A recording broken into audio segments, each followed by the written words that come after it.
the world's fastest road racing machines, capable of astonishing performance. And with that performance comes the potential for heart-stopping thrills. In Formula One, a split-second decision can mean the difference between a successful pass en route to glory or a dangerous mistake that threatens more than just a bruised reputation. To be a Formula One driver is to count yourself among the elite of the world's sportsmen, to risk everything for the elusive thrill of handling a car at mind-boggling speed, to turn fear into passion, passion into commitment, to step to the podium and spray the champagne, to be a Grand Prix winner, a contender for the title, Formula One World Driving Champion. A year ago, that title went to Frenchman Alain Prost, following a mesmerizing season-long struggle with arch-rival Ayrton Senna in the red and white of McLaren Ford. The final tally, 7 victories for Prost, 5 for Senna.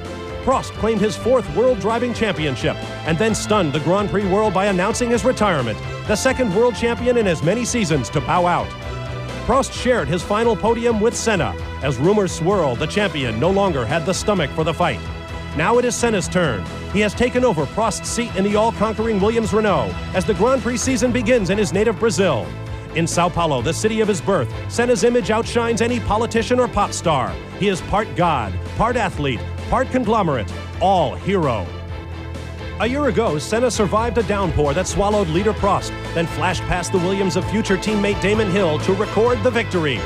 With the roar of tens of thousands of his countrymen drowning the sound of his engine, Senna sparked a celebration to rival the legendary Brazilian Carnival. Today, Senna returns to home soil as heavy favorite in the Grand Prix of Brazil.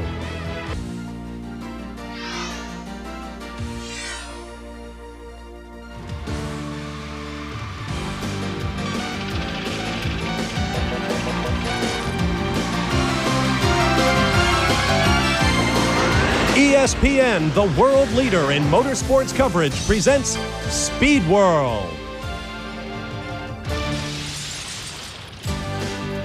There was rain for practice and qualifying, and there is more rain in the forecast as we get set for the opening round of the Formula One World Championship, the Grand Prix of Brazil.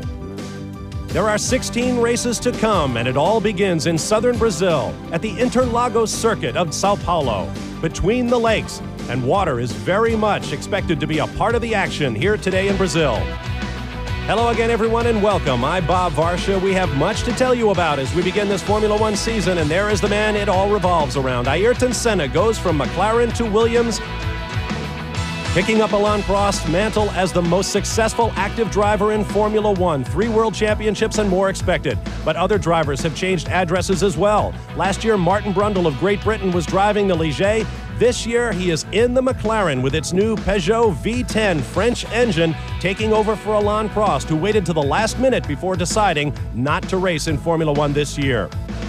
Another man with a golden opportunity this year is JJ Lehto of Finland. After several years with minor teams, he now joins the Benetton Ford squad, although he will not race today. After signing his contract, he crashed heavily, and he will be replaced by rookie sensation Jos Verstappen of the Netherlands. Other new driver team lineups: Christian Fittipaldi at Footwork, Mark Blundell at Tyrrell, Eddie Irvine with his first full season at Jordan, and rookie Heinz-Harald Frentzen, who's already had an impact for the Sauber Mercedes team. Derek Daly is with me once again. Let's talk about technology, Derek. Well, last year's FW15C Williams was perhaps the most sophisticated racing car that has ever been built in the history of this sport. Its computer brain controlled all suspension movements, and the heart of the chassis setup was the black box. Sensors and microprocessors were the buzzwords, but the rules of the game are now very different. One of the key rule changes for the 94 season centers around the dramatic lightning-quick pit stops, because they now involve refueling. Other major rule changes, well, the electronic driver aids gone, active suspension gone, the fully automatic gearboxes are gone, telemetry now only allowed from car to pit. And as I said, refueling. Many changes that has certainly helped some of the smaller teams. We have much more to tell you about. It should be a very exciting race, so stand by for the first green light of the 1994 Formula One season. This ESPN Speed World presentation is brought to you.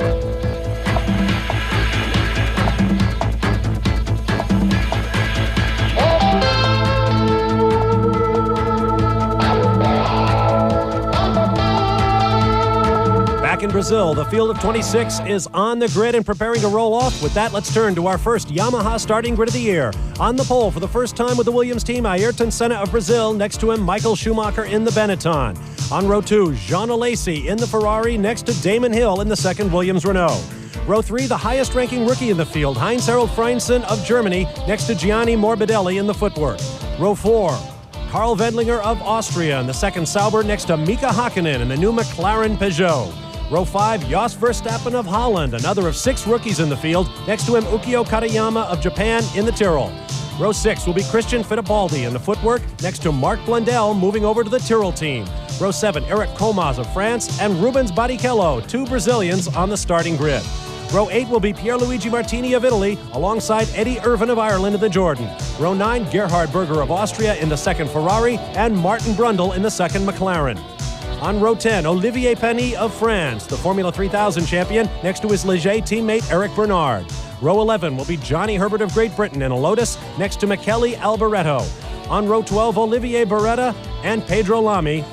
And on the final row, Bertrand Gachot in the new Pacific with Ilmore Power, and David Brabham in the Simtek Ford V8. Roland Ratzenberger and Paul Belmondo did not make the field. Derek, tell us about this racetrack. Well, one of the biggest problems with Interlagos is the left-handed layout because the high G-forces tears at the driver's neck muscles.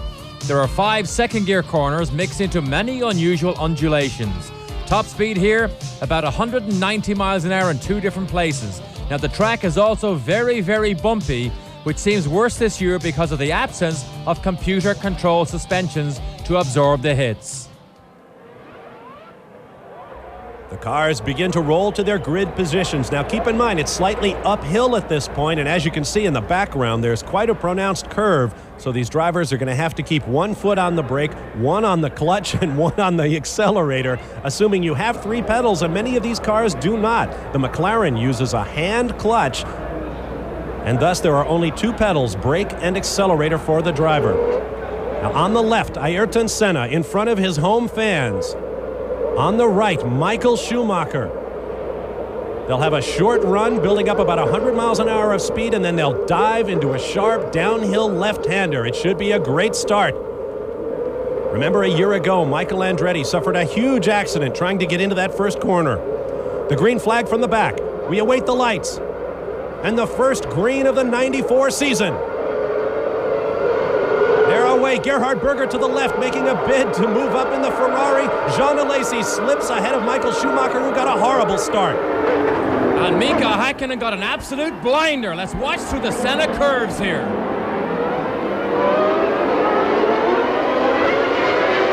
Senna, Alesi, Schumacher, Hill, and Frentzen.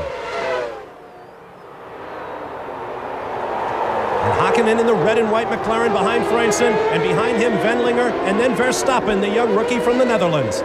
Take it easy, Verstappen. The cars are full of fuel, but they still rub the rubbing strips. That's why you see the sparks. But look at Senna in command. Of course, full of fuel will take on a very different meaning this year. Many of these cars are on tanks less than completely full because we expect at least 1 and perhaps as many as 2 pit stops that will include adding fuel this year, and that's a very important strategic consideration.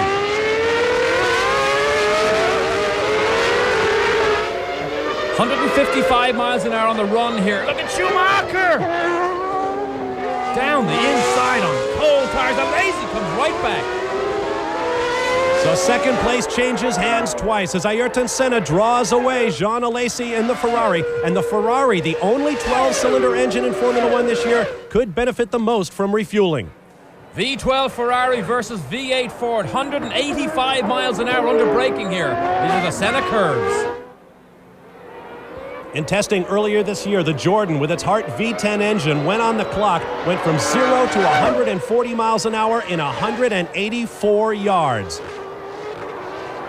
Damon Hill, Frentzen, Mika Hakkinen make the lineup along this back straight here, but Schumacher in the corners, he's a bit quicker, but the V12 Ferrari, remember, the big advantage of refueling is the Ferrari, who loves to gulp that fuel, can run a lot lighter than we saw him last year, giving a bigger advantage in the opening stages. See Schumacher under braking, hoses up again.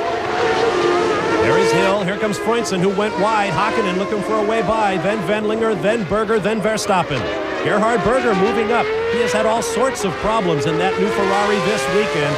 Struggled to get to the midfield on the starting grid, but he looks to be in pretty good shape right now, and he's moving up. Same move. Schumacher down the inside.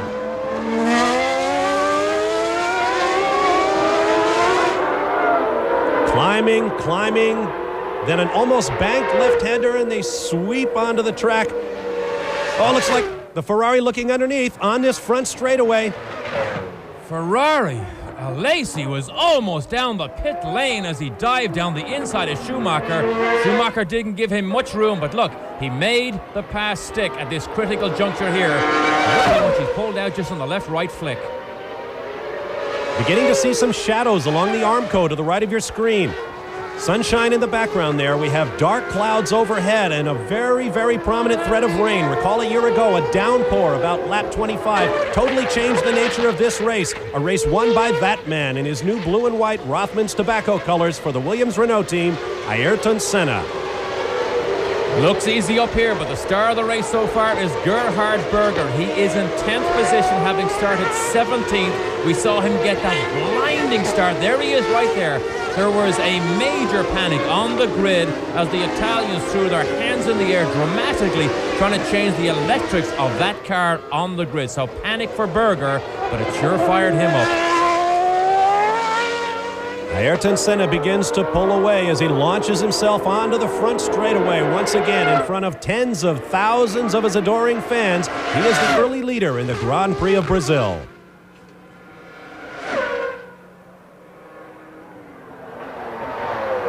At the Circuit Interlagos, also known as the Circuit Jose Carlos Pache, for the Brazilian driver who won his one and only Formula One victory here in 1975 and was killed in a light plane crash 2 years later, not far from this racetrack. Ayrton Senna leads. As you see the field bunching up in the back, from 5th to 14th place on the starting grid for this race, just 0.6 of a second separated those cars. The new rules on the face of it here at this very first race of the year appear to have closed things up a little bit at mid-pack. And that was certainly evident in this morning's warm-up. Senna was clearly fastest, but people like Alboreto was third fastest on full tanks. Mark Blundell in the new Tyrrell and Katayama out-qualified him. We just saw him there, but Mark Blundell in the new Tyrrell was fourth fastest this morning, even faster than Alesi. But of course, you'll see the Brazilian Senna. Note the anhedral rear bottom wing of the Williams. That's one of Adrian Newey's trick designs, incorporating the new aerodynamic package for this passive car that is already, believe it or not, faster than last year's fully active all-gizmo car. Coming into this year, Ayrton Senna is the only active Formula One world champion. Consider his statistics: 63 poles. The next closest active racer, Gerhard Berger, with 8. He has 41 Grand Prix victories. The next closest, Gerhard Berger, with 8. And no one else has a world championship among the drivers in this field. There you see the clock on the right in kilometers per hour. Of course, kilometers used throughout Europe, used throughout Formula One. 300 kilometers, to give you an idea, is 185 miles an hour. 0.60, you need to multiply your miles if you want to get it very accurate. But great in-car camera shots of Senna. One of the things Senna said, this track now with passive suspension is so much more bumpier than last year. Here's your running order. It is Senna in first, and right there, the new livery on the Benetton Ford V8 team from Michael Schumacher, shown almost 4 seconds behind and very squirrely under braking for that slow corner. Alesi 3, Damon Hill 4. Damon Hill has had a terrible time here. Missed the whole of the first day when the fire extinguisher went off, doused him in fire extinguisher foam, and then he stalled on his first lap, so lost practically the whole of the first day. And he's also suffering from a case of the flu this weekend. As you see Gerhard Berger flashing by then. One of the Saubers, I believe. Senna now a commanding lead. Remember, the V10 is still a bit heavier. The packaging of this Benetton here with the Ford V8, people doubt if it has enough horsepower, but the packaging of that car is nice and light. There's a lazy Damon Hill, Mika Hakkinen, and both Sauber cars running together. Frentzen really has opened up everybody's eyes. Oh, Berger is in deep trouble. This is the new Ferrari, the 412 T1, designed by superstar John Barnard. We saw a little puff of smoke there. I believe he shut it off. As I mentioned, Gerhard Berger with all sorts of problems this weekend. A lazy run stroke. Excuse me. Berger's problem looks terminal. He knew it. That's why he drove out to back it into the garage. When you see blue smoke like that, the driver usually knows if something has broken big time in the engine. So the Ferrari is over. Look at the grey clouds. If we have rain here, we could have lots of trouble and lots of action. Remember, we had the safety car brought out for the first time in recent Formula One memory last year in this event. Alain Prost, the race leader, one of those caught out. He crashed into a slower car. Ayrton Senna, the living legend of Brazilian motor racing. He has launched a comic book this year starring a young figure called Senina, patterned after himself. It smiles a lot more, though, I'm afraid. Now, that's one of the Arrows cars. They're actually called Footworks, but the company is now called Arrows once again, as it began 17 years ago. And I believe that was Gianni Morbidelli of Italy who was out early. Mika Hakkinen in the Peugeot McLaren. This is the same engine he ran yesterday. He had so much trouble yesterday. He only did 4 racing speed laps on that engine, so Peugeot decided to leave it in.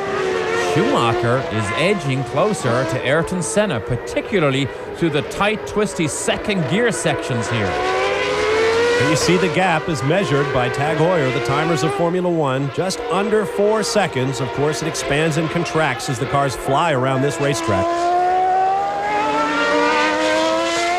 Something we don't know is when the pit stops will occur. They are so secretive that teams would not give any information or indication as to whether they will stop 1 time, 2 times, or whether they will not stop at all. Remember, they have the option. Fast lap in the early going here goes to Michael Schumacher in the number 5. The final test session of the winter. You call it the winter test session. Schumacher was the fastest man on the racetrack, faster than the Williams of Ayrton Senna. So he has come here with a tremendous amount of confidence. He has also come here this year as a very wealthy man, has all the trappings now of a superstar, lives in Monaco, now drives a Ferrari F40, probably makes in the 10 million range. Remember last year he said, I don't mind Senna making 20, but I do have a problem with Berger making 12. So let's bring the numbers up here. And they did, and they made this man happy. He's closing in on Senna. Schumacher with the new proprietary Ford V8 engine called the Zetec R. The Benetton team, the only one using it. There's one of the LaRousse machines, a small team from southern France, sponsored this year by an alcohol-free beer called Tourtel, off the racetrack. And there is the new Pacific racing machine. Looks very much like the Benetton because it was built for the same design. And the right rear wheel, Derek, is off the ground. He must have hit something. So Gasho, who I believe Gasho has a part ownership of that team. They only got one of their cars in, as Simtek also only got one in. David Brabham was the only one to qualify for the Simtek team. Good way to guarantee your drive, isn't it? Buy into the operation. Ayrton Senna out front, and lots more still to come. Stay with us for more of the Grand Prix of Brazil. Of Carnival, the inspiration for Mardi Gras in New Orleans, and probably the biggest worldwide gala you could imagine. The Formula One Grand Prix of Brazil rivals only Carnival as a major national holiday in this country. The people are hospitable, the weather not quite the same. And right now, their man, Ayrton Senna da Silva, as he used to be known, is out front. But he appears to be losing a bit of ground to the second-place car right there, Michael Schumacher in the Benetton Ford. This is good stuff. Schumacher is very quick in the second and third gear sections of this corner. When he gets a little bit closer, we can gauge exactly the strength of the Renault V10 versus the new Ford V8. as it gets along these straights. Remember, they get this top speed on 2 different sections, almost 190 miles an hour. After this run here, down the dip along the front straight, and then they go through the Senna curves and a long back straight again, 190 miles an hour almost. The part of the track you're looking at is a part of the old Interlagos. The cars used to fly straight on through a sweeping left-hander rather than making this left right here. There you see the old track at the top of your picture. Organizers here in Sao Paulo just signed a contract this weekend to hold this race through the year 2000, and they're talking about opening up the old part of the racetrack. Derek, you drove that track. You know what it feels like. It was absolutely awesome. Even back in the late 70s and 80s, that left-hander that you just see at the top of the screen there was almost flat. So in this day and age of racing car, it would be flat. But it was such a long racetrack. The maintenance of the facility was why they actually shortened the track to what you see now. We're watching Jean Alesi. His teammate Gerhard Berger is out with an engine problem in the Ferrari. Ferrari getting help again this year from Honda in making their V12 work. Believe it or not, Alesi has never won a Grand Prix for anybody. He was such a star when he came with the Tyrrell team, moved to Ferrari very quickly.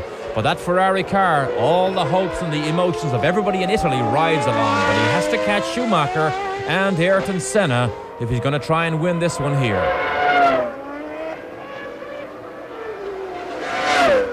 Senna appears to have opened it up just a little bit. Waiting for the clocks to catch Schumacher across the start-finish line. Closing up a little bit on braking, but I think that's deceiving. On balance all the way around this racetrack, it looks like Senna is able to handle Schumacher. The Williams car looks and sounds very similar to last year. These cars now are so finely detailed that you have to look very closely to see the detailed design changes that Adrian Newey and Patrick Head introduces. We saw Hakkinen. There is Wendlinger, and just behind him, there is Jos Verstappen of the Netherlands, a man who could count the races he has driven in a race car on his hands, his fingers and toes, and yet here he finds himself not only in a Formula One car, he's in one of the best on the grid, and he is starting a Grand Prix. He absolutely electrified people. That is the Sauber, of Hans-Harald Frentzen. He's another Cinderella story. Last year he was sat at home until he got a phone call to do the Le Mans 24-hour race. There he caught the eye of Jochen Neerpasch and was drafted into the Sauber team.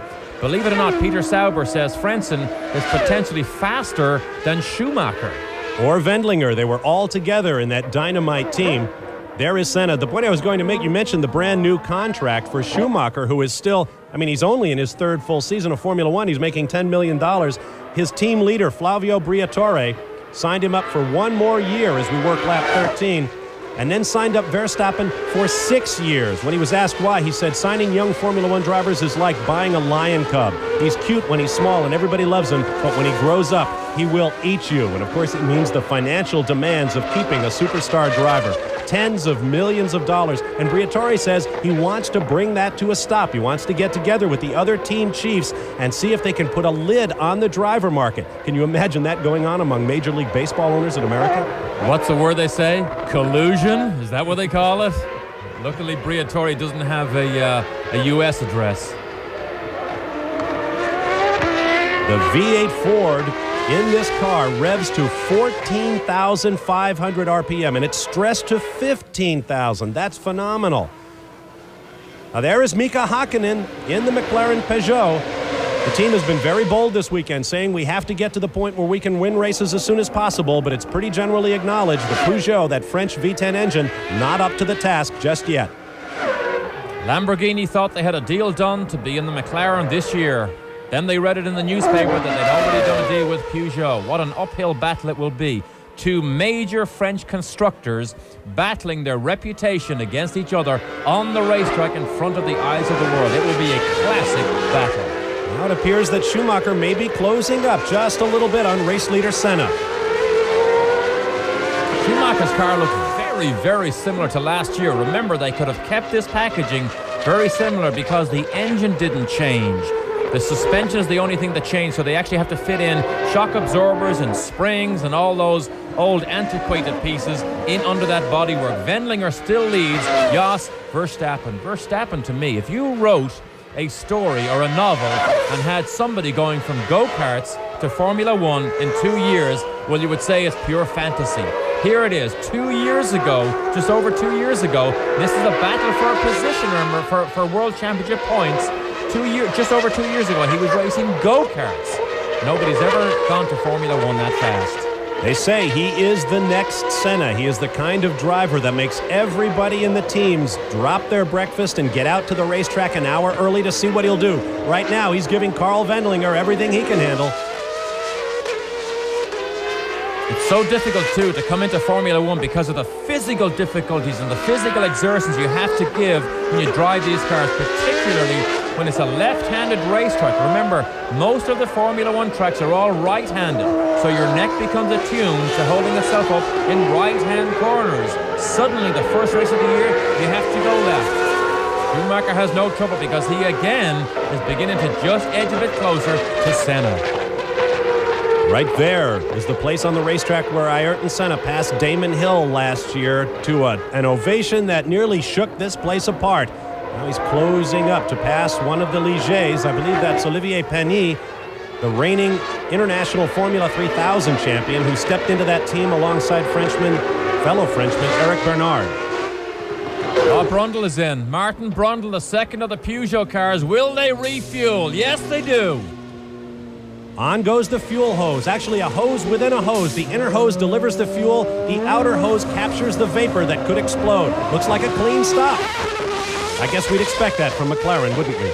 Great stop. No fire, no fuel leak, no danger. The biggest problem they have is fuel leaking from the hose. Remember, Indy cars use methanol, but gasoline is a lot more volatile. It doesn't take near as much to light a gasoline fire. That is the problem and the danger level that the drivers now have to live with. You notice that all of the crew members in the pits were in full head-to-toe fire suits as well. Among the other changes in Formula One, we are not allowed a pit reporter this year. Interlagos and Sao Paulo, Brazil. Bob Varsha and Derek Daly with you. Pit stops are all the rage in Formula One these days. Here's Derek with a closer analysis. The new dimension in Formula One of refueling will no doubt be directly compared to IndyCar racing. There, the competent teams can add 40 gallons of methanol and change 4 tires in approximately 12 to 14 seconds. There is one man at each corner completing the tire change, while another vents and the 6th man fills the fuel tank. The gravity non-pressurized fuel feed from the pit tank is usually the most time-consuming, leaving the 4 wheel changes to work on the car if necessary. A quick squirt of water to dilute any methanol spill, and the driver is underway. Part of the headache is the weight of the complete refueling rig is almost that of the Formula One car. Estimated time, 8 to 9 seconds.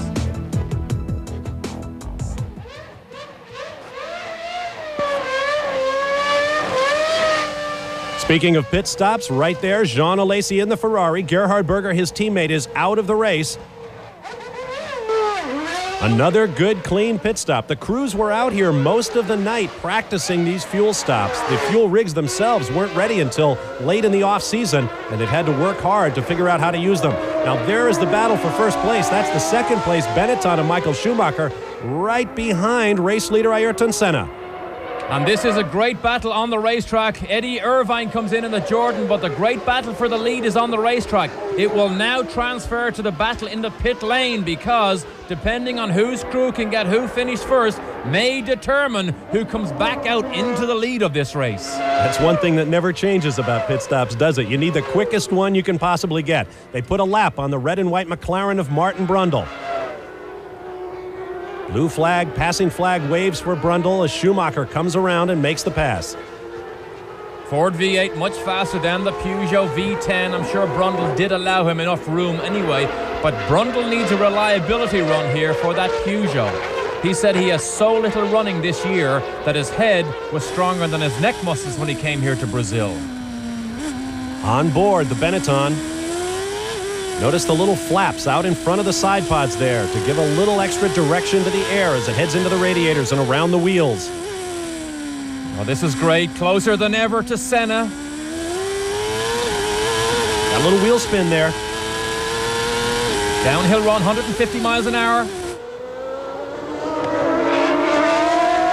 This is first and second. Jean Alesi in the Ferrari has pitted. By my rough calculation, that puts young Jos Verstappen in the Benetton up into third. You saw Schumacher get sideways under acceleration.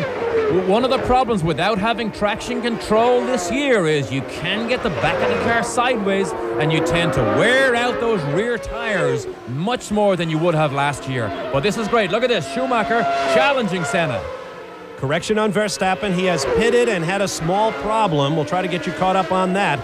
Brundle in the background there has one lap down. And the leaders are about to come up, I believe, and put a lap on Johnny Herbert in the Lotus.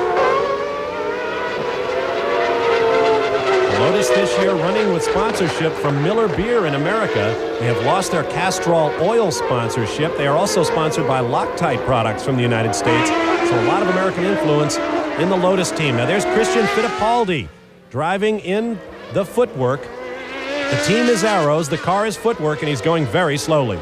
Oh, I think he moved over. He moved over to let Senna by. That was a gentlemanly move, but however, he loses touch with the LaRousse that he's challenging. Remember, Senna is long known as the master of passing traffic. Barrichello comes in for the Jordan team. Barrichello, who got so close to a podium last year at Donington in the rain. Born very close to this racetrack, but he had never raced here until he came here in a Formula One car. 9-second fuel stop. We see one of the LaRousse cars go by. I say 9 seconds. Remember, the fuel is pressurized in that new pit tank, so it goes in much faster. But Senna and Schumacher are now in the pits. There's Senna. 7.8-second pit stop, but he is behind Schumacher. The Benetton stop was quicker. That's it. What did we say? The battle could not be resolved on the racetrack, and Schumacher beats him back out onto the racetrack. Once again, we pick up Eric Comas of France in the new livery on the LaRousse machine with Ford V8 power. His team car is out of the race as well. Well, look what happened here. Already Senna puts a move on Schumacher. Now he's the master of cool tires also. In addition to everything else. Schumacher trying to stay close. Very steeply uphill here. Lots of elevation changes on this racetrack. Schumacher likes this part of the racetrack. This is where he came down inside Alesi in the Ferrari. Let's see, does he do it here with Senna? Little uphill run to a second gear right-hander. Senna was first in the morning warm-up. Schumacher only 10th.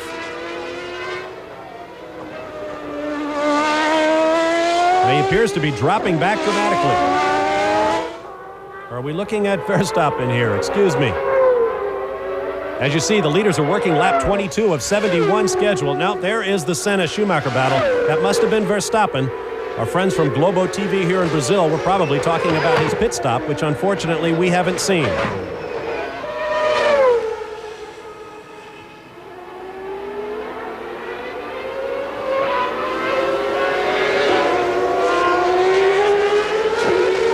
You'll notice by now that almost everything in F1 this year is blue, including driver, helmets, everything. But Schumacher is in the lead, so that was Verstappen that they were picking up.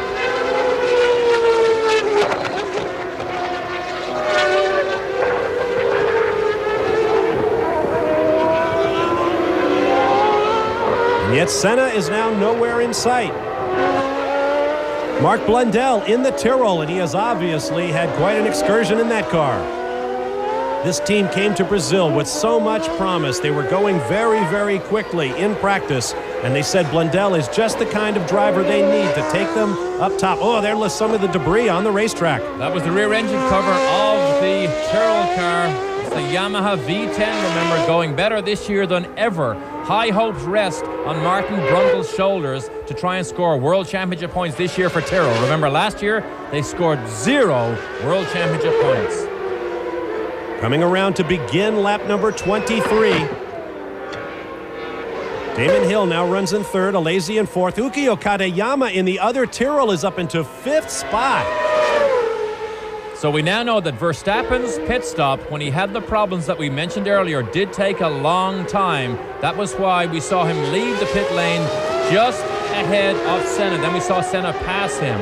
But the pit stops and the refueling is having the exact desired effect to create a new wrinkle in this racing situation rather than have a Senna run away from everybody.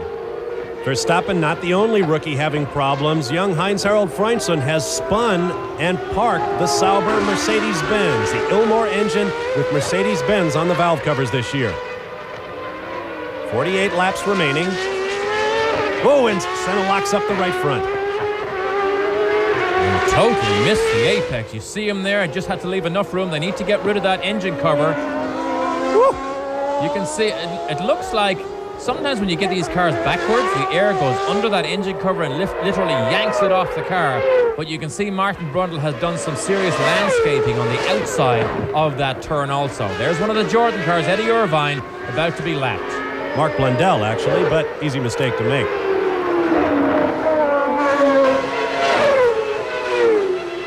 Well, Michael Schumacher closes up to put a lap on Eddie Irvine, who had such a great race last year in Japan before he was punched by Senna. We'll be back.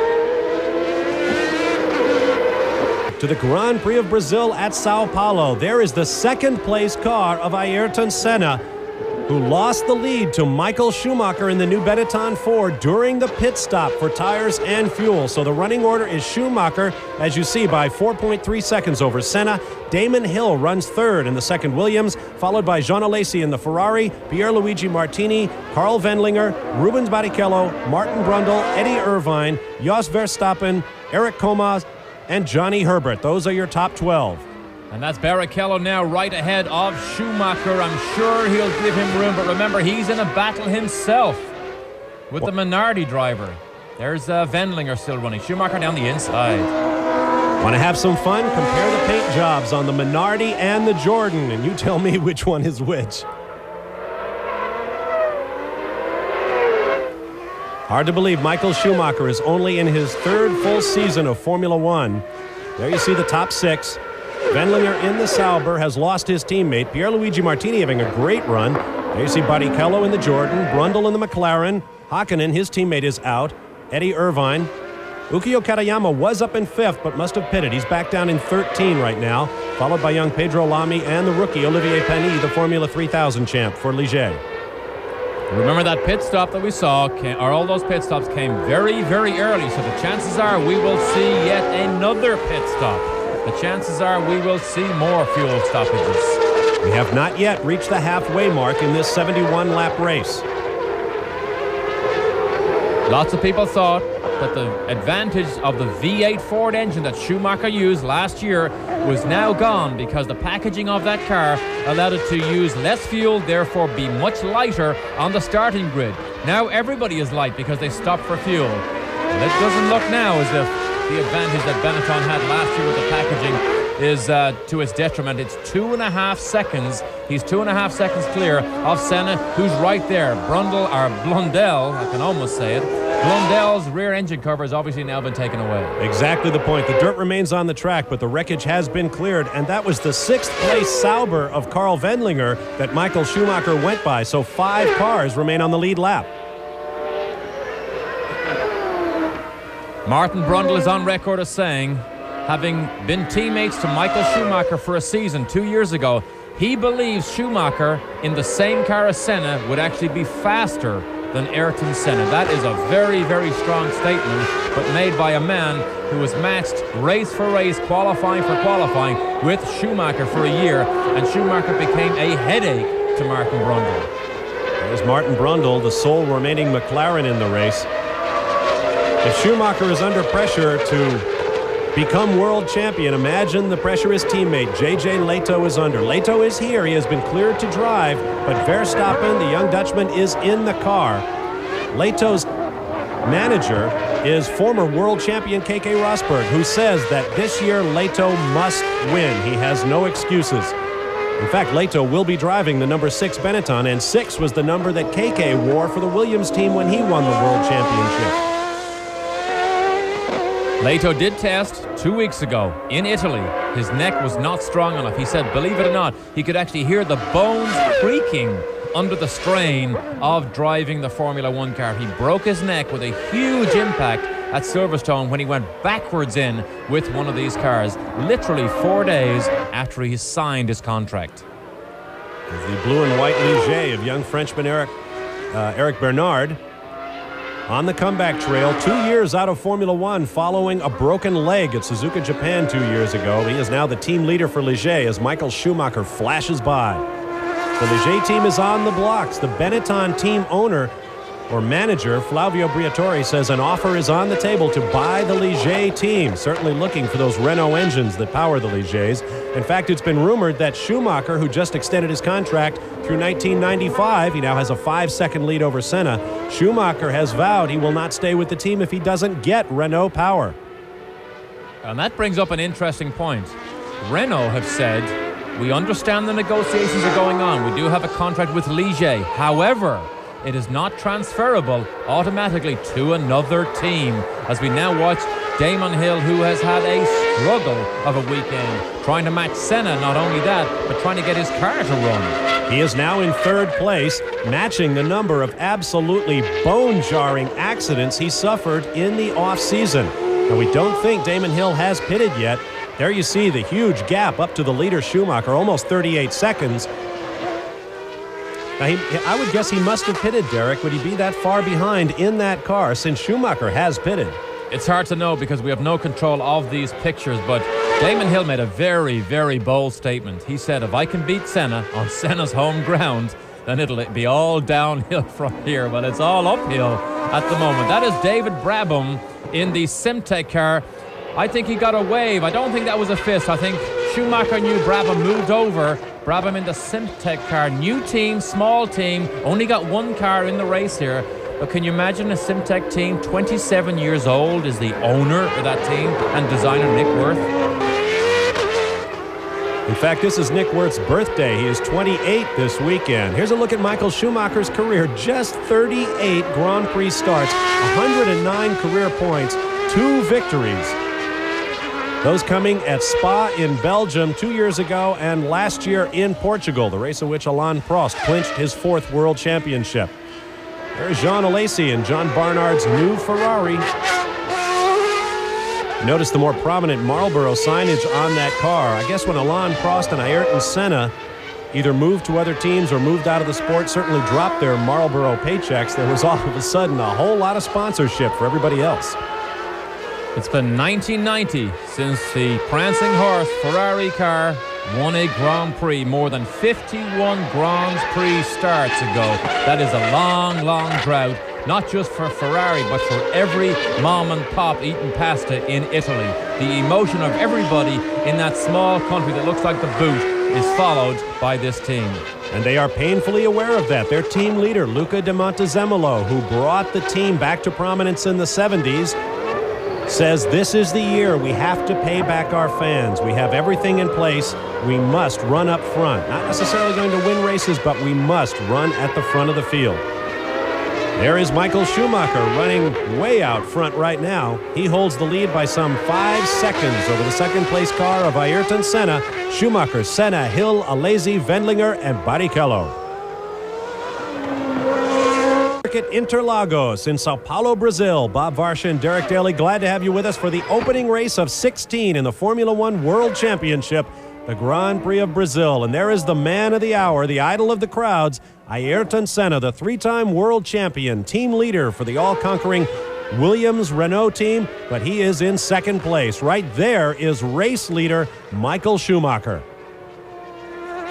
Notice on the close-ups there, the barn door that we called them last year, the aerodynamic device that sends the air around those side pods, obviously favored here by Benetton. They say it gives more downforce.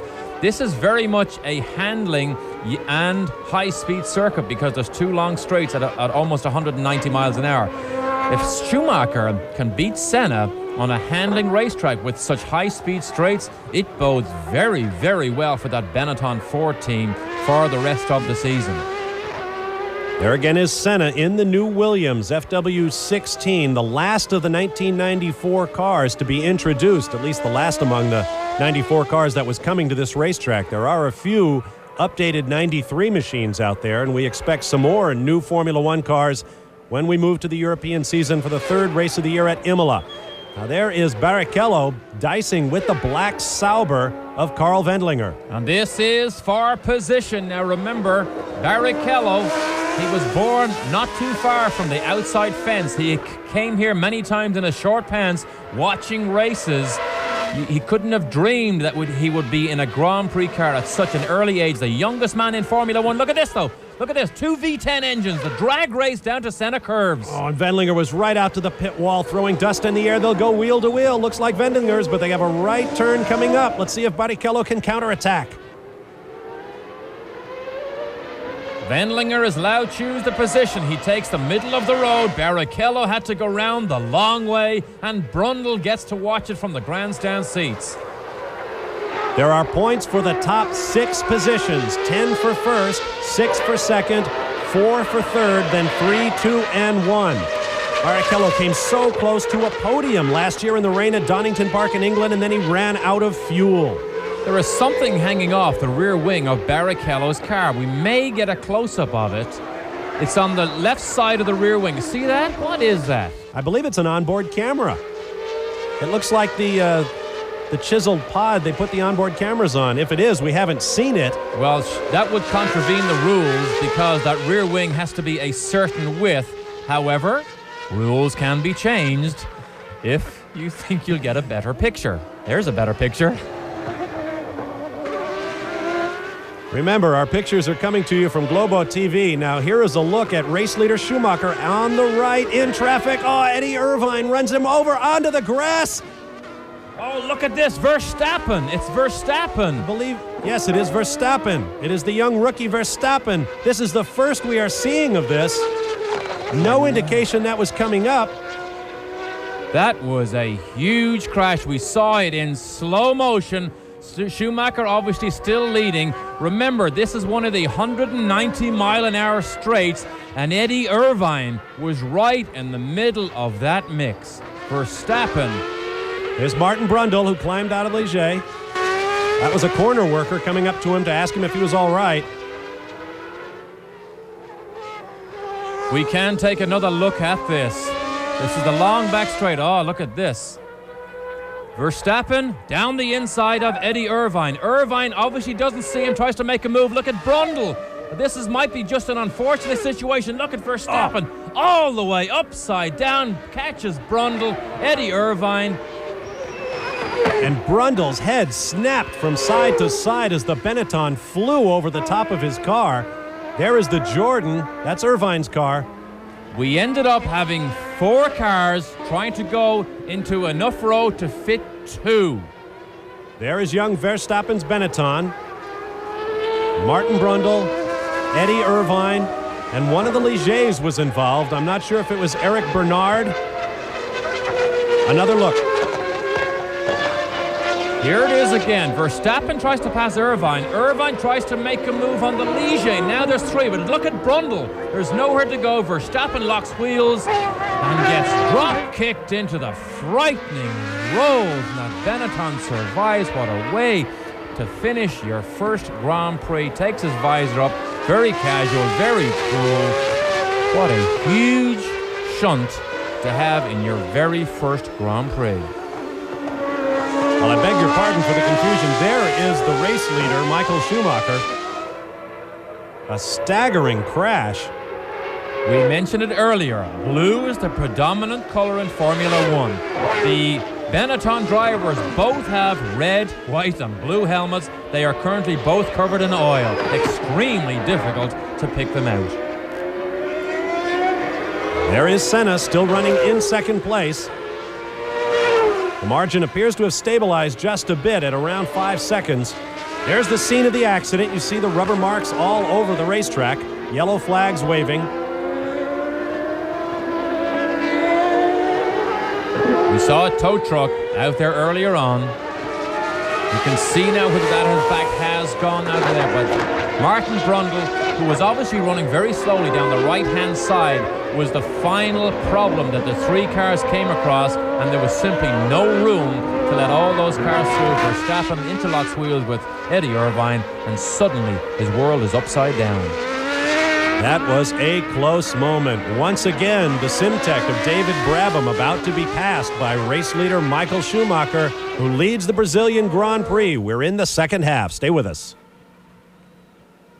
Benetton team preparing for a pit stop, but Schumacher will not stop this time around. He is the only Benetton remaining in the race after a savage crash involving his rookie teammate Jos Verstappen.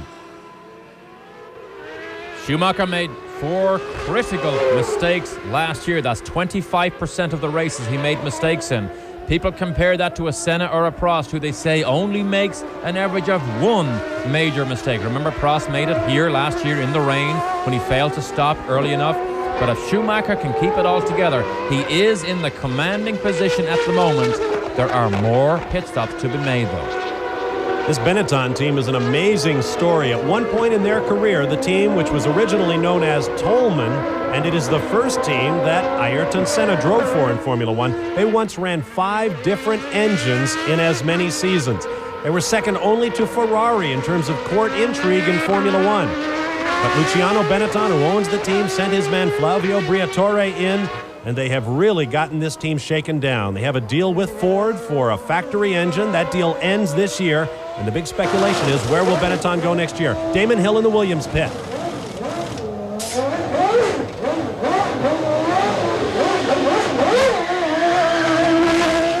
.6 with fuel. I would say that's an average stop. They like to get them into the 7s and certainly into the low 8s, but a good, clean, safe stop, thankfully, for Damon Hill. Look at that anhedral rear wing. Very, very unusual design on the Williams. Here comes the race leader, Schumacher. About to go around one of the LaRousse cars. That is Eric Comas. The other car involved in that 4-car wreck was one of the Ligers, and it was Eric Bernard.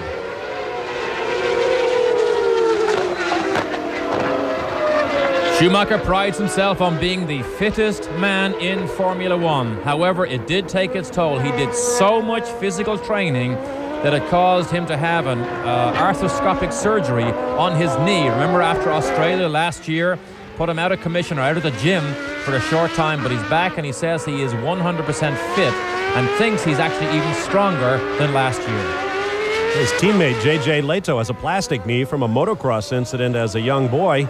He'll be the all-limping team. Yeah. There is Eddie Irvine walking in with Mark Blundell, who was the victim of an earlier incident. And that really was an unfortunate situation of too many cars trying to go into one small slot. You really can't blame anybody for that, because Irvine was trying to get himself out of trouble, and I don't think Verstappen could see all those cars ahead of Eddie Irvine. We did see a bit of a slide there in that downhill left-hander as race leader Michael Schumacher begins lap number 41 of 71. There's both Williams cars running together. That's the Tourtel LaRousse ahead of them. Damon Hill running ahead on the racetrack of Ayrton Senna. We believe, we don't know, they'll never tell us. We think Schumacher and Senna will have to make one more stop.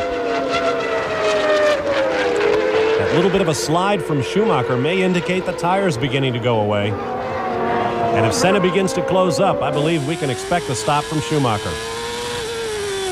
On board with the race leader, closing up on one of the Minardis. I believe that's Christian Fittipaldi. Gianni Morbidelli has already dropped out. Slices down the inside. Watch the kilometers. When it gets to the 300-kilometer range, if they hold on to it here for us, you're above 180 miles an hour. Notice that antenna to the right of the screen. That is on the race car. 280, 290, 292, 297. Almost 185 miles an hour for Schumacher. Mile 7, you might be interested to know what that is. Mile 7 is a Japanese cigarette. It is also the sponsor of the Tyrrell team. So lots of tobacco money coming in, of course. Camel has now left. And you saw the Rothmans livery on the Williams team. Rothmans has taken over the cannon space you are so familiar with for years and years on the side pod, and it has also taken over the camel positioning on that Williams car. Here's your running order. Schumacher, Senna, Hill, Alesi, Wendlinger, Barrichello hanging in the points. Ukio Katayama on his best run ever in Formula One.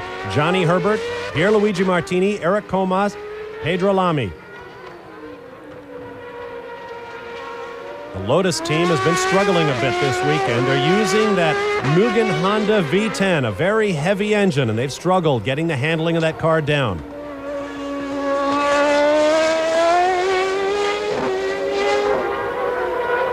Very, very deep in engineering talent, this team. Ross Brawn is listed as the chief designer. Rory Byrne, later on you'll see that the Pacific car is actually very, very similar to the Benetton car, the Pacific car, the one that Gasho crashed earlier on. Rory Byrne, in fact, drew both of these cars. And Frank Durney, longtime chief engineer with Williams, moves over to the Benetton team. This is one of the most stable teams currently in racing, with one of the most ruthless managements in Formula One.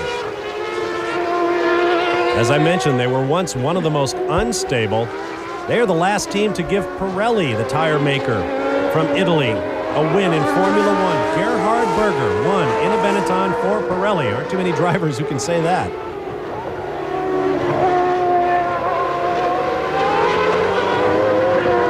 Goodyear, the sole tire supplier to Formula One now. There was some controversy earlier this weekend. There weren't enough passes available to corporate guests that the Goodyear tire mounters at one point walked out on Thursday. There was a question of whether we were going to have enough tires for these cars to practice. But they got it worked out.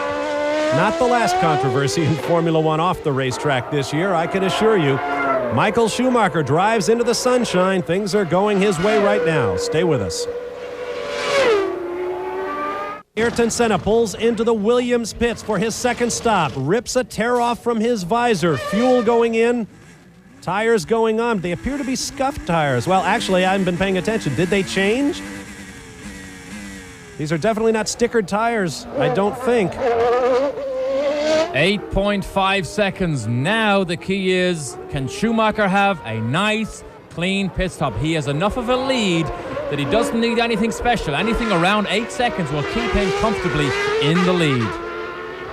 Jean Alesi also pitted the Ferrari in fourth place. Back out appeared to be uneventful. Now the question is, will the leaders stop? They did not, we can confirm, did not change tires on Senna's car, so he must be happy with those tires, or at least desperate enough to not risk changing them. Well, that is an unusual move because they can change the tires so much quicker. With 21 men working on the car, they have no trouble changing tires. Here he is. Here's our man, Schumacher, in the pit lane. Let's see what they will change. Tires will go on. Fuel goes in. Where is Senna? Good, clean stop and a quick one. 7.4 seconds. That's more than a second quicker than Ayrton Senna. Can you imagine what a full second is when these cars are doing 190 miles an hour? It's almost the full length of a football field. That is a tremendous advantage to Schumacher. That team has beaten Senna so far because remember, that's how he got the lead earlier in the race. Now, from the time they entered the pits until the time they exited, identical 28 seconds flat for both Michael Schumacher and Ayrton Senna. Which means Senna came down the pit lane faster, 1 second faster. Remember, there are no speed limits in the harem-scarum pit lane of Formula One during these pit stops. You saw Damon Hill. We assume there is still a pit stop in his future. There is Ayrton Senna in the number 2 Rothmans Williams Renault. They're using the newest spec Renault engine in this race, the RS6, the most powerful engine in Formula One. A lot of fans wrote me last year when we talked about there being an 80 horsepower discrepancy between the Renault and any other engine in Formula One. Impossible, they said. How can that be? Well, we've had confirmation in the offseason. That is exactly the benefit that the Renault gave last year, 80 horsepower.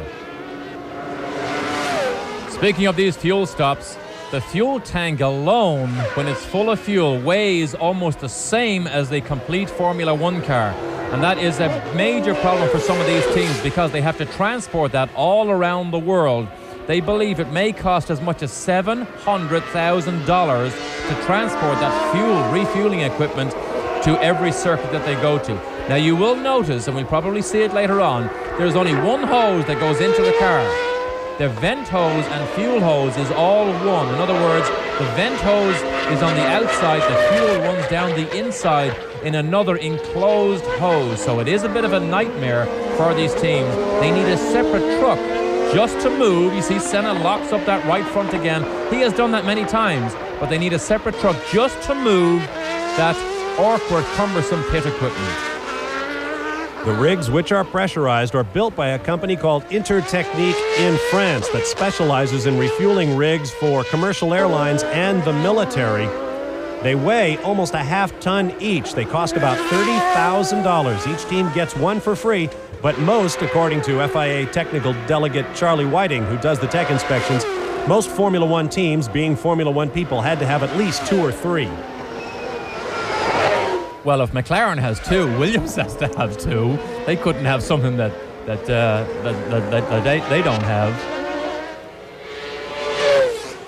Well, the heat's on Senna now because in front of his adoring home crowd in the car that everybody said he is a walk-away for the World Championship, he is almost 8 seconds behind Schumacher, and Schumacher is increasing the lead. So Patrick Head and Adrian Newey will have to scratch their heads because this here was supposed to be the dominating force of this year and probably years to come.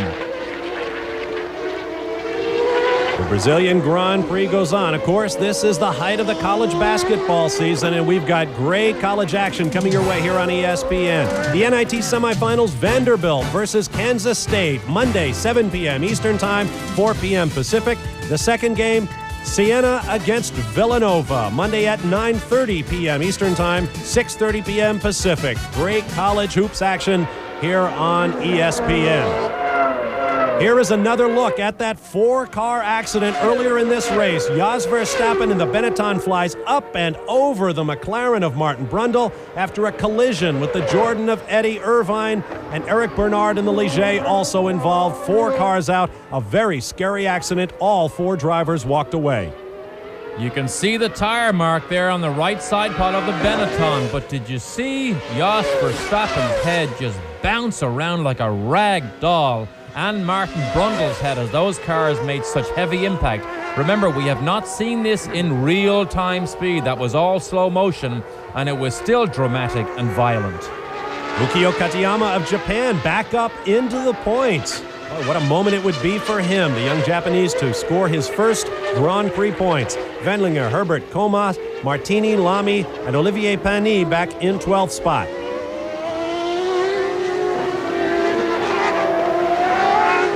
See when they come around if Ayrton Senna has managed to eat into the lead that has been forged by Michael Schumacher. 23 laps remain in the Grand Prix of Brazil.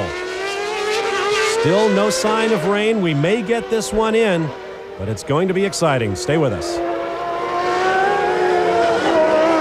Back at the Grand Prix of Brazil at the circuit Jose Carlos Pache. Race leader Michael Schumacher took the lead from Ayrton Senna of Brazil on a pit stop and maintained it. We're into the last 20 laps of this 71-lap race, and the race leader pulls up now on Damon Hill in the Williams. Every time Michael Schumacher passes the Jordan pit, Eddie Jordan just thinks and ponders on what might have been. Remember, it was Jordan who gave Schumacher his very first opportunity in Formula One back in Spa in Belgium. He qualified 7th, never got off the line because of a broken clutch, but he showed everybody in qualifying just how good he was. And then the battle started between the team managers. Briatore snapped him up, and Jordan realized he did not have him signed to a watertight contract, and I think he's regretted that move ever since. This is a bit of a surprise. Damon Hill moving over meekly for race leader Michael Schumacher.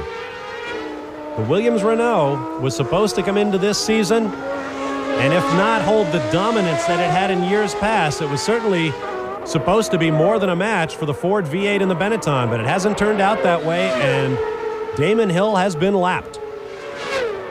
Which is a surprise. Last year, you will remember, his very first World Championship points were scored here. But the mental strength will now be tested as he's having a bad day. He has to understand and realize and maintain that confidence in himself, because if he doesn't, Senna will absolutely bury him, as he has done to just about every one of his teammates. You had a quick glimpse there, the huge crowd that is gathered here at Interlagos for this race. We have been blessed. The skies have not opened. There was morning rain here around the time of the warm-up. There were wet weather tires on the starting grid as we awaited the early commands, but they did not put them on. The race began on slick tires, and there has not been a drop of rain, knock wood, since we got started.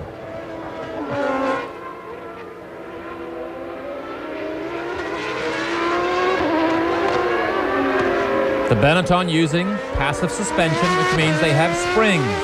One of the technical differences between this and the Williams car that's running in second place is the front suspension of the Williams does not use springs. It uses torsion bars.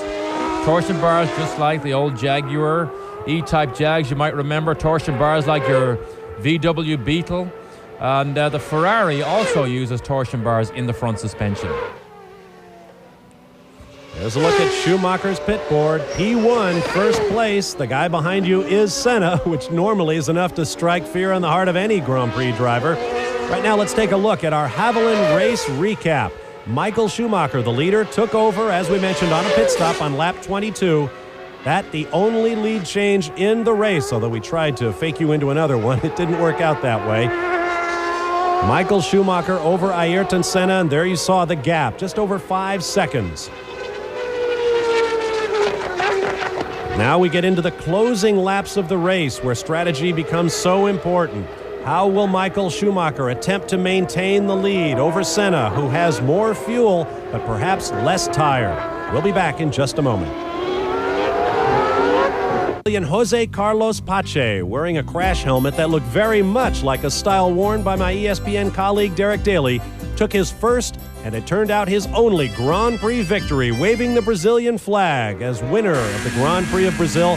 Sadly, he passed away in an airplane crash 2 years later, and the track here at Interlagos is now named for him. There's a look at our running order. There are the cars of Ayrton Senna and Damon Hill. Senna is in second place behind the race leader Michael Schumacher, who just went out the bottom of your screen. Hill is a lap down.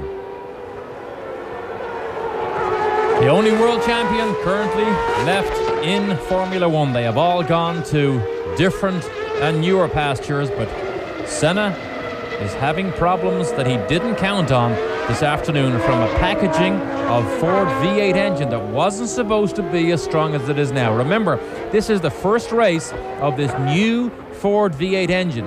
They had reliability problems early in testing. They blew up, but in the last test, Schumacher did a full race distance without any problems, and he comes in here very, very confident. There is the gap to the second-place car, the yellow helmet with the green and black of the Brazilian flag. Ayrton Senna weaving around just a bit. You can see that when Senna puts the power on, he has 2 or 3 connections or corrections, but P1 is still the sign that, boy, feels good to someone like Schumacher when he sees he's actually stretching the lead. The good thing about Schumacher, he knows now it's consistent. He's able to maintain that consistent lead over Senna. He now knows Senna is not sandbagging. It's been a brilliantly thought-out race by the Benetton team and well driven by Michael Schumacher. There you see the gap right at 6 seconds. Back to the second-place car of Senna. Senna chose not to take on new tires when he filled up in his second and last pit stop. Total strategy change now, because remember, when a driver last year went into the race, you had to manage the fuel load, manage the car throughout the complete fuel load. You didn't have an option to put a light load and then a heavy load.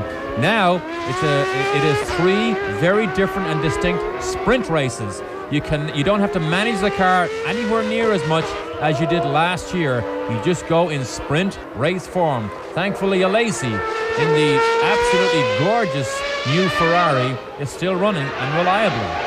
He is in the points, running in 4th position right now. That distinctive engine note from the 12-cylinder Ferrari.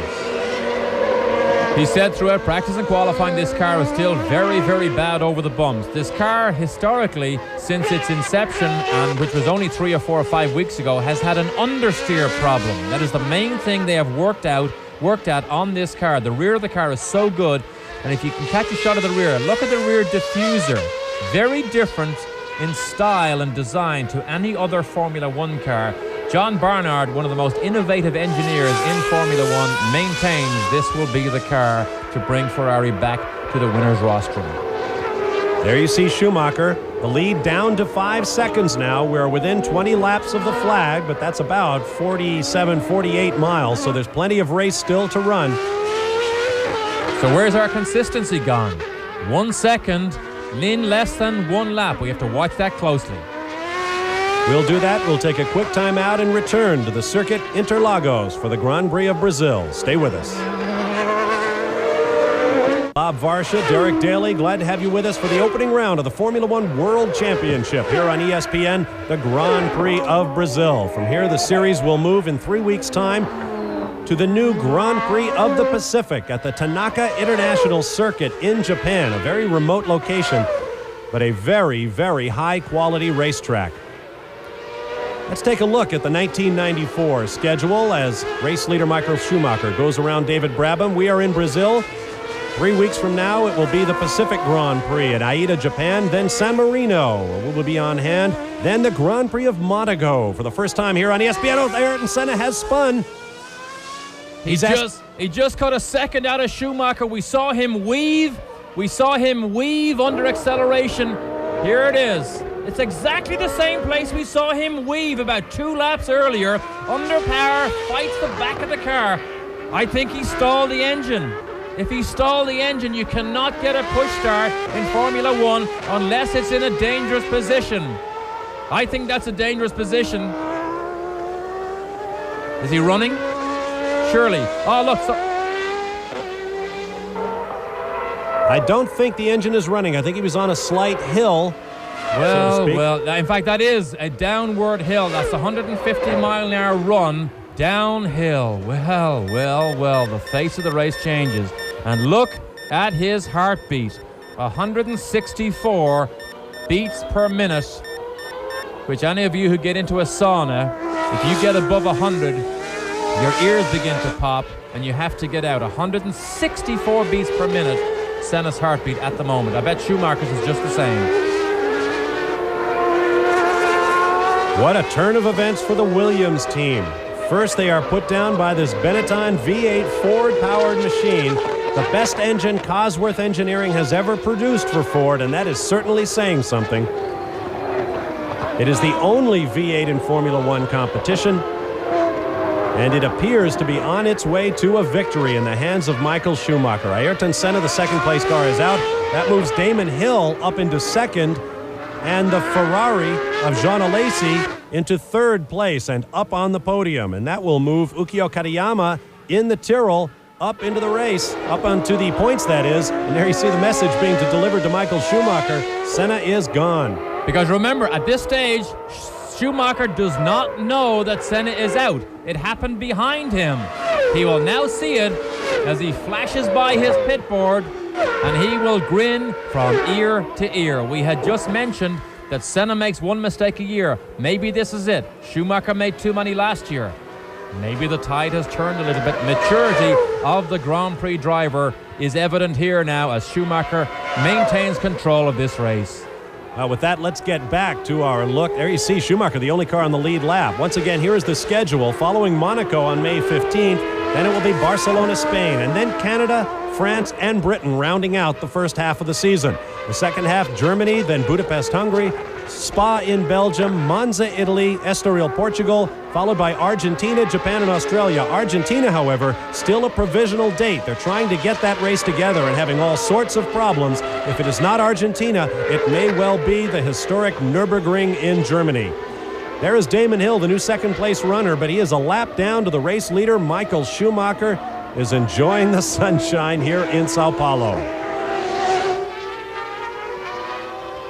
Damon Hill continues to run, but Ayrton Senna is out. Looked like a simple mistake. We can take another look at Ayrton Senna's spin.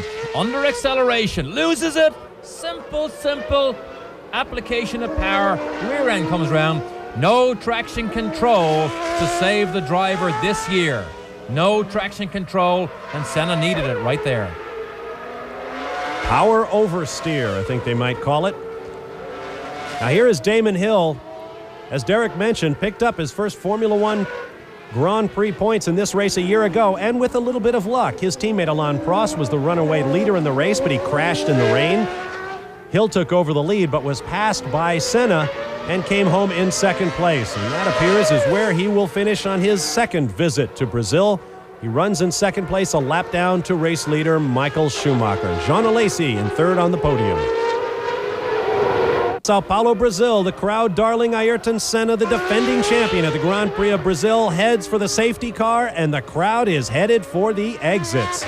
Talk about the emotional attachment to Ayrton Senna for everybody in Brazil that's at this race. As soon as their man is gone, they're gone.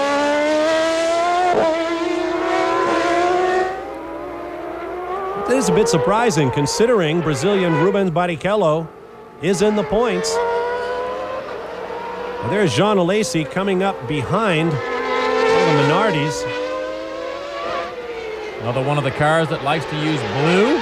Everybody's blue this year. Most popular color in Formula One.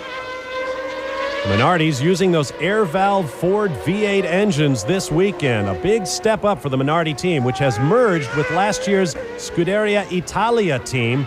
Those two small Italian teams have merged. They have lots of funding, and they look forward to great things this year. Driving for them, Michele Alboreto, a Grand Prix winner. On board with Jean Alesi, wrestling the wheel. Oh, did you see that? Typical Jean Alesi. Brakes too late, misses the apex, and spends the next 2 or 3 seconds just trying to straighten up that Ferrari. But he can't pass the Minardi. That's the interim Minardi. They will have a new car, they think, by Imola. That's a Ford V8 engine that's ahead of him. It's Martini that's driving it. And the Ferrari, yes, is faster. Pull out from under the rear wing, flash by. Listen for the downshifts. Still using semi-automatic transmissions with fingertip controls in Formula One. It helps protect the engines from over-revving, as you saw one of the Jordans go by. The Ferrari using a very special gearbox this year. It is hand-assembled from very expensive chrome molybdenum and very, very small. It is so fast, it is faster than the electronics that blip the throttle to match revs for the up and down shifts. Ferrari's been trying to get the bugs out of it. There's Flavio Briatore, who heads up the Benetton team. Now, the key to winning races is you cannot smile. You do not show your hand by smiling. It is a weakness in Formula One if you smile. So, Flavio, keep that nice, cool look. Isn't Briatore the guy who said that everybody loves Michael Schumacher because he's so happy when he's on the podium no matter where he finished? He is the most human man, they say. I mean, that's a relative term, but the most human man in Formula One because he loves being on the rostrum, whether he's first, second, or third. He has a huge smile on his face. He's only won 2 Grand Prix races. This could be his third. And could he be a potential world champion this year with the tried, true, and tested Benetton packaging? Well, from what we've seen here, he is a major threat to letting the air out of Ayrton Senna's bag. And he may be able to maintain that lead because the next race is on a brand new racetrack that no one has tested at, no one knows a great deal about. So it's going to be an interesting opening to this 1994 World Championship, the 46th year of the Formula One World Driving Championship. It's hard to believe Schumacher's only done 38 races. That's all he's done. I mean, that really is not the type of background that you come into to hopefully trying to win a world championship. But in those 38 races, he's already got 109 world championship points. So he does have a consistency. But all through his career, whether it's in go-karts, which his father prepared for him, he has been brilliant. Always rose to the top. One of the Mercedes-Benz Junior team. 3 of them now in Formula One. Schumacher, Wendlinger, and Heinz-Harald Frentzen. During his dozen years in karts, which he still drives competitively from time to time, one of Schumacher's opponents was a young Canadian who now stars in the Indy cars, Paul Tracy. There goes Damon Hill in a quiet and unpressed second position. For the second straight year, it appears Damon Hill will march to the next to last step of the podium. So the Williams look as if they will take, or they can take from here, second place world championship points. Eases the pressure a little bit off Damon Hill because he goes into the next round 6 points ahead of Ayrton Senna. But he has not had a good weekend. He will go home now and ask himself lots of questions on how I can come up to the level of an Ayrton Senna. Remember, Damon Hill, in the last 3 years, think of the pressure. Oh, look at this. That's exactly what happened. Ayrton Senna, under power, the rear end breaks away. Those rear tires are struggling to maintain adhesion without traction control. But remember the last 3 years for Damon Hill. When he was the test driver, his talent was compared against Nigel Mansell. When his first year as a racing driver full-time, his talents compared against Alain Prost. Now his second year, his talents compared against Ayrton Senna. I mean, I can't think of a worse situation for a young, up-and-coming driver trying to make a reputation for himself. Williams and McLaren have been winning most of the races, but 2 seasons ago, the Benetton team scored in every single race, the first team in 29 years to do it, and they may win today. Stay with us. Back at the Circuit Interlagos in Brazil, the Grand Prix of Brazil is now in its closing laps. There is the Ferrari of Jean Alesi, still without a victory after, 6 years now? This begins his 6th year, I believe, in Formula One. Hard to believe that this man with so much flash and so much commitment has yet to win a Grand Prix race. Right now, he runs in 3rd place behind race leader Michael Schumacher and the 2nd place Williams of Damon Hill. Believe it or not, you see another correction there. Great in-car camera shots here of Alesi. Fights this car all the way, but he has never ever been on the pole either. So Alesi, his talent and his bravery and his excitement not matched yet in the record book with poles or fastest laps or race wins. 7 laps to go for Alesi to hang on and bring some world championship points home to Ferrari on the first race of this new John Barnard design creation. Remember Jean Alesi in the Tyrrell with the high nose and anhedral wing, the 019 Tyrrell, the first car to use that aerodynamic treatment. He was absolute magic at Paul Ricard. And then the next year, opening the season in Phoenix, he led Ayrton Senna. Remember the exchange at the first 2 corners? Senna passed him, Alesi passed him right back. Great stuff. But he is still looking for that first win. Meanwhile, were the race to end right now, Rubens Barrichello in 5th and Ukio Katayama of Japan in 6th, or 4th and 5th, would have their top finishes ever. There is Schumacher with 65 laps complete. 2nd is Hill, followed by Alesi and Barrichello, both of them 2 laps down. Wendlinger 5th, I beg your pardon, and Katayama now 6th, both 3 laps down. Then Johnny Herbert in the Lotus. That's the best he's done all weekend. Pierluigi Martini, Eric Comas, Pedro Lamy in the 2nd Lotus, Olivier Panis, and Brabham in that Simtech car, sponsored by MTV. Looks like it will finish its very first Grand Prix race, and that is pretty staggering. Well, that is an accomplishment. That car only ran for the very first time in the cold, icy, breezy conditions of Silverstone in England only 4 weeks ago. So that is an impressive run for that very small young team. Remember, Jack Brabham, 3 times world champion, is also a director and I believe possibly a part owner of that new Simtech Formula One team. Sir Jack Brabham, still the only man to win the world championship in a car that he designed and built with his own company. Dan Gurney of the United States won a race driving his Eagle, but Sir Jack Brabham in a Brabham won the world championship, and no one else has done that since.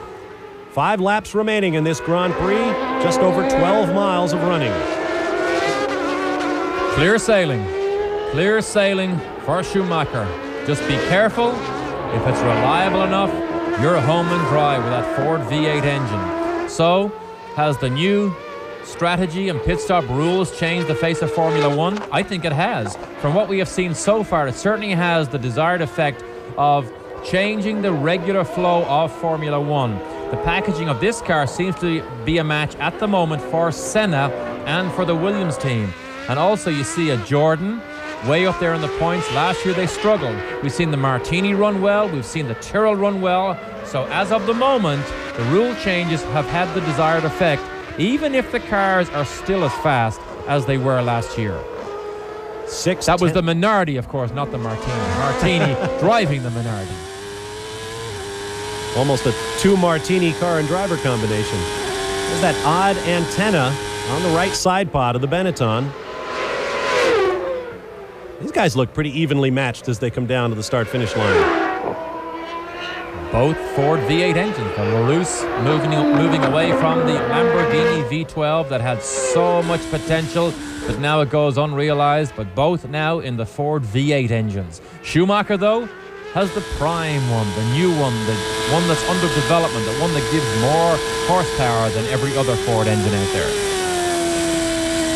Over 180 miles an hour before he hits the braking area, down by the lake. The circuit, Interlagos, means among the lakes, and there is one on the property. The water table very high right here, which is why when it does rain, the track does not drain well, and it causes lots of problems. But fortunately, there has been no rain today. Watch the cornering here. In kilometers, you see he just gets down to 96 to 100 kilometers. That means on those second gear, right and left-handers, he does 60 miles an hour at the lowest speed. There it is again. About 65 there when you do the conversion. Well, just a quick flash down to 60. And here's the run up to where Senna lost it. It's 150 miles an hour, then you jump on the brakes. See that again, just below 60 miles an hour. And then you have the blast and the drag race. Down the dip, look, into the bowl. Down, down, down to the bottom. Up the hill again. And then past your pits. At peak revs, the crankshaft turns over about 220 times per second. Pretty violent stuff. Michael Schumacher is the leader. Will be back for a checkered flag, the first of the '94 season. We are back in Sao Paulo, Brazil, where it has not been the kind of weekend you expect from the grandee teams of Formula One, Williams and McLaren. Both McLarens out of the race, one with mechanical problems, the other with a Benetton stuck in its side.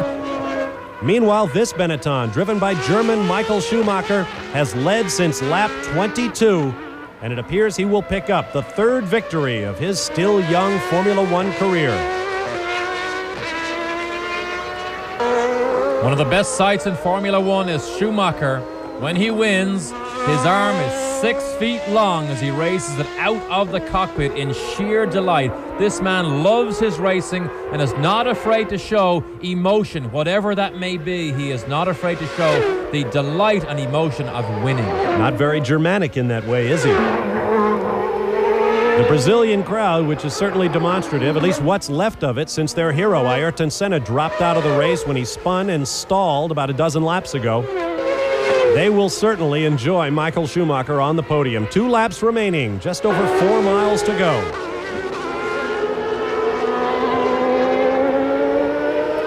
Look at this shot here.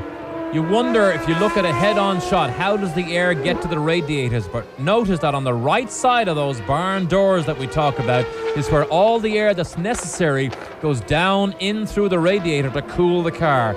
The rest of the air is what they're filtering around the side pod, reducing the drag and increasing the downforce. We've had a change behind the race leader. Ukio Katayama really getting the bit in the Tyrrell, has moved around Carl Wendlinger in the Sauber, and there you see it. He is now up into 5th spot. They are going to go crazy back in Japan, and imagine the crowd at the next race in Aida, Japan, when a point-scoring Japanese Grand Prix driver comes to town. So many times last year he was known as Kamikaze Katayama because so many times he attacked the guardrail and tried to do himself serious damage. Blundell is the team leader there, we know that, but Katayama outqualified him and is clearly outracing him because remember earlier on, Blundell had that huge crash. We go into 1 lap to go for Michael Schumacher. 1 lap, the signal being given to the rest of the cars. The leader is on the final lap. He is the only car on it. And Michael Schumacher has been absolutely inch perfect all day long. Terrible Terrible crash to his teammate Verstappen. He's taking over from JJ Leto. But can you imagine JJ Leto looking at this car thinking, I will be in this car very, very shortly and have a potential to win my first Grand Prix. But Schumacher or the rest of the team doesn't care about that at the moment. This is take it nice and easy time. Less than 60 miles an hour through here now. Less than half a lap to go for Schumacher. Everybody wondered, with Nigel Mansell gone with the World Championship, with Alain Prost gone with the World Championship, where would the personalities come from? Where would the star power be for Formula One? You are looking at it. Michael Schumacher of Germany will step into the role played by those former champions, no question about it. He is the rising superstar in Formula One right now, and he, it appears, will challenge Ayrton Senna for the World Championship. And look for the arm out of the cockpit. Look for Schumacher's right hand. Down to the line he comes. He needs both of them to steer through that corner, but to the line he comes, and the fist is in the air. Michael Schumacher over to the wall to delight his crewmen. He picks up his third career victory and the first of 1994. 10 points for Schumacher and a possible 6 for this man, Damon Hill, who will finish in second place in the brand new Williams Renault to begin the 94 season. Has to fight off the flu, but it'll ease the pain, taking 6 points home on the jumbo jet back to England for him.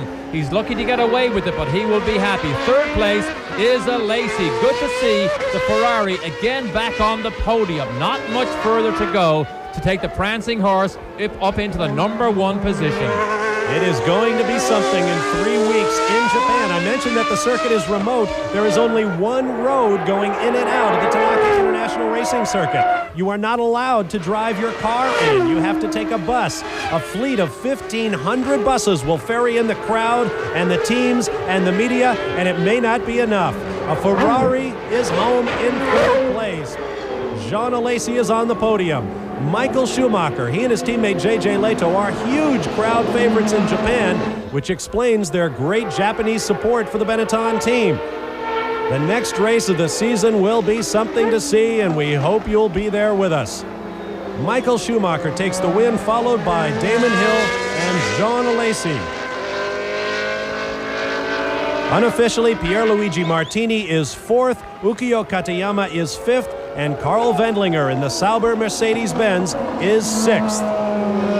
One of the most popular men in Formula One. Schumacher enjoys every second of his victory lap here. Just look at that arm, waves at everybody, the flag marshals.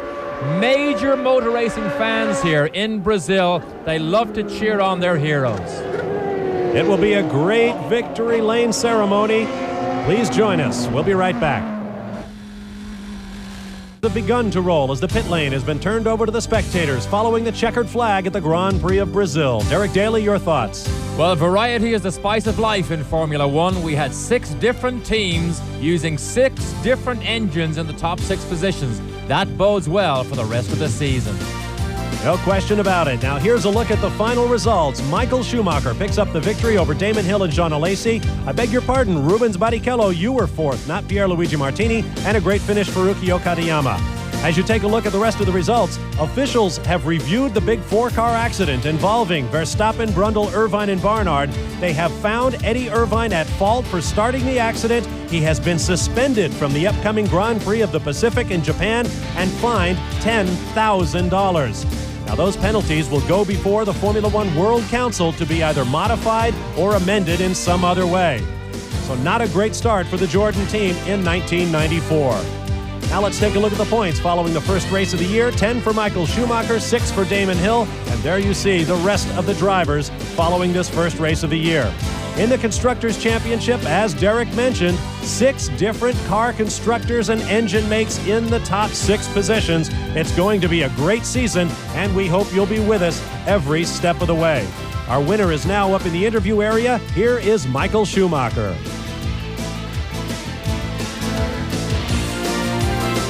We knew we had fantastic winter testing. We knew our car is fantastic, engine was reliable and very good. And we were hoping for a lot of success, but we didn't expect to come here to the first race and win this first race. I have to say a big compliment to the team. What they have done over the winter is crazy, and this is the result out of it. We just were better prepared for the first race than anybody else, and that was the reason why we won the race. Well, I think we'd have to agree with that. Our checkered flag coverage of the Grand Prix of Brazil is coming your way Saturday, April 2nd at 4 p.m. Eastern Time, 1 p.m. Pacific.